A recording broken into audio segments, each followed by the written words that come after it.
5 years ago, I bought a massive 200-acre property in rural Oregon. It was mostly untouched forest, rugged hills, and a 30-acre lake in the middle, like a sapphire dropped from the sky. No roads led to it, no utilities ran nearby, and no people came close just the way I liked it. I'd made my fortune early in tech, one successful exit, and I was out. My plan was to disappear from city life, buy a piece of paradise. The land was cheap because it wasn't connected to any development zones. It was isolated, inaccessible for most. But to me, it was perfect. Before we continue, tell us where in the world are you watching from? Drop it in the comments below. And if you enjoyed this story, don't forget to like the video and subscribe for more powerful content like this. I built a small off-grid cabin on the southern shore of the lake. I installed solar panels, used satellite internet, dug a well. I stocked the lake with trout and spent weekends fishing, reading or kayaking in silence. It was heaven. Then Crestview Estates showed up like termites in a log cabin.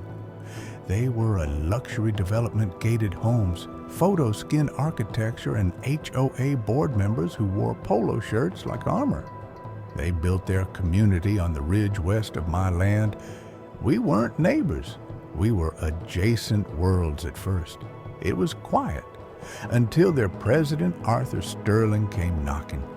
He was all smiles, offered to collaborate, said the community would love access to the lake. I declined politely at first, then he tried to buy it 3 times. His last offer was $1.2 million. I laughed and walked him to the gate. He didn't take it well. A few months passed. I thought that was the end of it. I was wrong. One morning, I woke up to the distant rumble of engines. I stepped onto my porch with a cup of coffee and saw something that made my blood run cold. Bulldozers on my land. They had already cleared a 50-foot path through the tree line on the northwest side, close to where a narrow creek exited the lake. I drove over and demanded answers. The foreman handed me a copy of a county development permit. It named Crestview Estates, HOA, as the applicant. Their plan, a community-accessible eco-resort with cabins, a boat dock, and a shared water recreation area on my land. I was floored. The HOA claimed that because the creek feeding my lake originated in their territory and flowed through to the lake, I did not have sole ownership. They had successfully petitioned the county to reclassify the lake as a regional water asset under some obscure statute about shared waterways and underutilized natural features. They never notified me. Not once. I called the county. I got stonewalled. I called a lawyer, and everything changed. Enter Eleanor Croft. Eleanor wasn't just a real estate lawyer. She was a shark in a tailored blazer.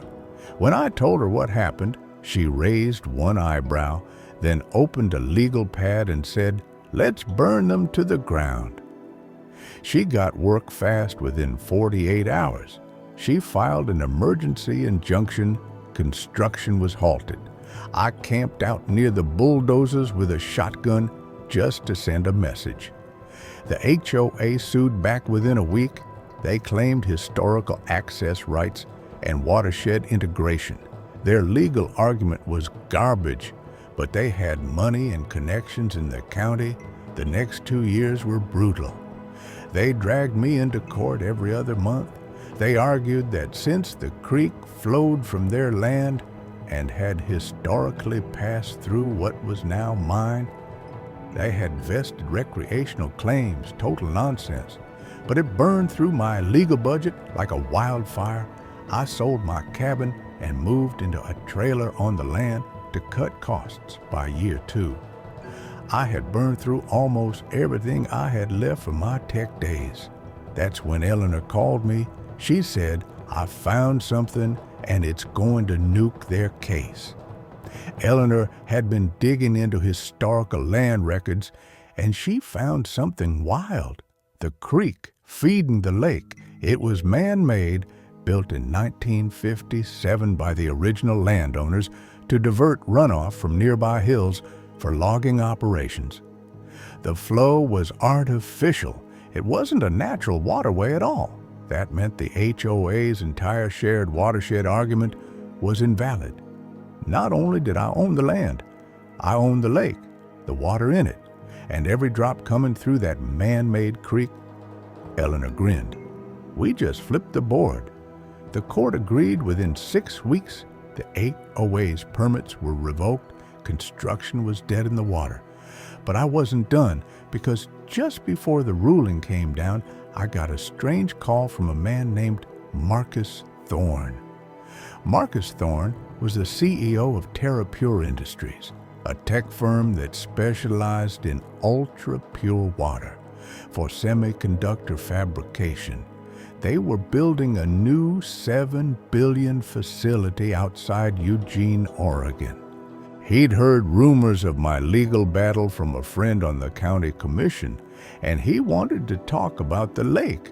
Apparently, my water was perfect for microchip production, low sediment mineral composition, cold year-round, exactly what they needed. He offered me $50 million for the land and water rights. I paused, then I had a better idea. Eleanor and I worked with TerraPure Industries for 6 weeks. We built a custom contract instead of selling. I leased the water rights for 99 years. The deal, $32 million per year adjusted annually for inflation. TerraPure Industries got full access and control of the land surrounding the lake for environmental integrity. In essence, my peaceful hideaway became a high-security industrial water source. No boats, no fishing, no tourists, and certainly no HOA word spread fast. Crestview Estates' dream of a resort vanished overnight. Investors backed out. Property values dropped 40% in a single quarter worse. TerraPure Industries built a perimeter fence around the entire lake, citing water protection regulations. They installed cameras, drones, even security patrols. Nobody got in or out. Without clearance, their lakefront fantasy was gone. Arthur Sterling tried to sue again. It went nowhere. Then came the audits. Turns out the HOA had misappropriated funds, trying to grease the wheels of the county approval process. Sterling was charged with fraud. He stepped down in disgrace and vanished from public life within a year. The HOA imploded. Residents bailed some homes, sold at half their previous value. Others sat empty. The ridge that once looked down on my land like royalty became a ghost town. Today, I live in the Bahamas.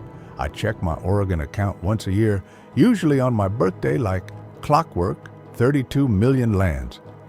With a quiet ping, I still technically own the land. TerraPure Industries just leases it every once in a while. I fly back in a private plane to visit. The trees have grown taller. The water is still clear.